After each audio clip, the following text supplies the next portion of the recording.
disposable world, essential items of lasting beauty are increasing in worth.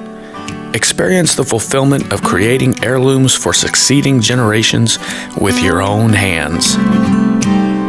Hi, my name is Frank Strazza with the Heritage School of Woodworking, and in this video I'm going to show you how to cut an arch using nothing more than a saw, a chisel, and a spoke shave.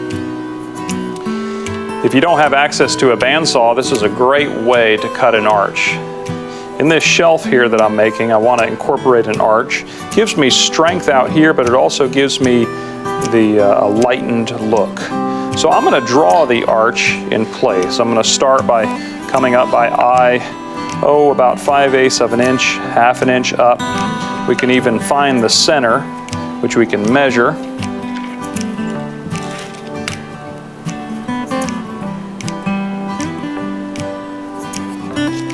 Always double check your measurements that way. And now I've got a center mark right here. This gives me the high point of the arch.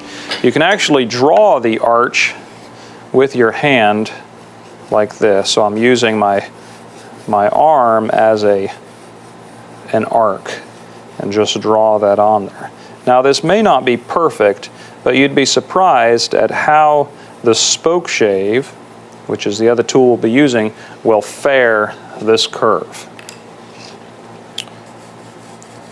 Whenever I'm making a piece of furniture and I need an arch, I'll typically make a pattern prior to doing the arch. So what you can do is you can actually make a half pattern and then flip it over. You could even draw it like this, draw it on there, then flip it over and draw it on like that, and you can see whatever inconsistencies there may be in your arch here. Let's go ahead and cut it. So what I'm going to do here is I'm going to put it in the vise and take a dovetail saw and make a series of cuts that actually stop about a 1/16 to an 1/8 of an inch above my pencil line.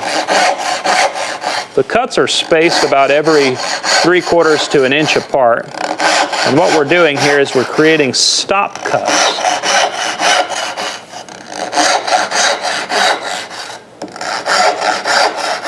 And as you can see, they're varied in height right along the entire length of the board there. Next step is to come back with a chisel and remove the waste. I've turned the piece around so that you can see my chisel following the line. You'll notice what I'm going to do here. I'm going to take the chisel with the bevel down, and I'm going to follow along that line. Also notice how I keep the chisel engaged in the cut. Now as I work this along like this, I can raise the chisel. If I want a deeper cut, I can simply raise the chisel. If I want a more shallow cut, if I bring the chisel down like this, I'll get more of a shallow cut. So I can actually adjust the chisel as I'm working it along. Adjust the depth of cut. Now as I get towards the center, you'll notice the grain is going perfectly straight, but the arch is going up.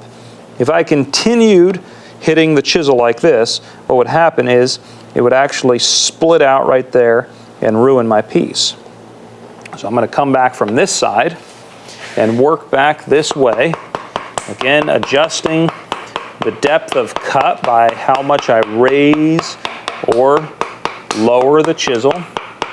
I'm watching that angle as I go through, watching that edge of the chisel, work it, and there we go. So that's how we cut an arch using the stop cut method. Now this is somewhat rough, and even if you did cut this out with the bandsaw, you'd still want to smooth it out. And that's where the spoke shave comes in, which is essentially just a mini plane. Of course, it needs to be sharpened, and it's sharpened in exactly the same way that a plane is sharpened. I've got the blade which goes in, and this is beveled down. This is the angle, so this is bevel. Here's the bevel, and it's facing down. So it goes in the shave like this. There's a couple different models of these. Most of them are based after the Stanley series, a Stanley 51 or 151. The 51 did not have any adjusters. The 151 has little thumb screws to adjust the blade in and out.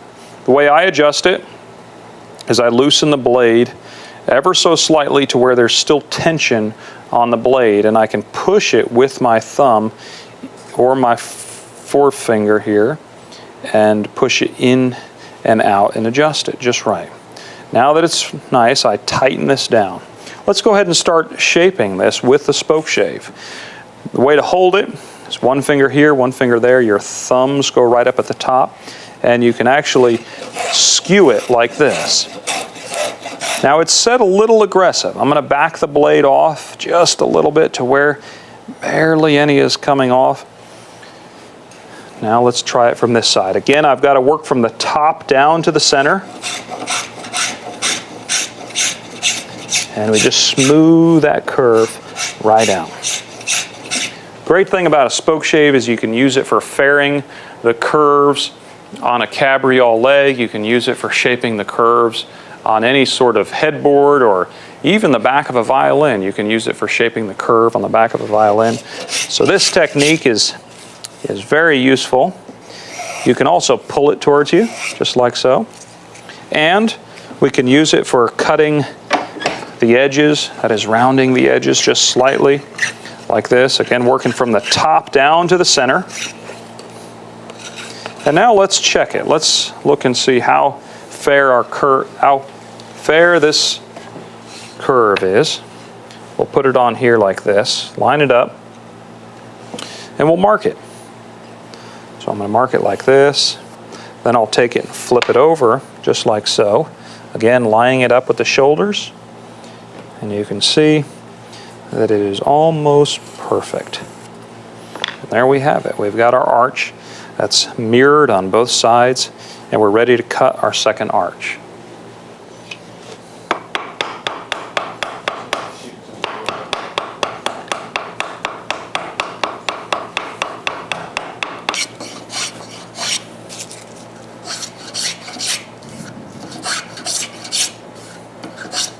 Now I've finished cutting both arches, and the next step is to put a chamfer on the ends of these through tenons, as well as on the top and bottom of the shelf pieces.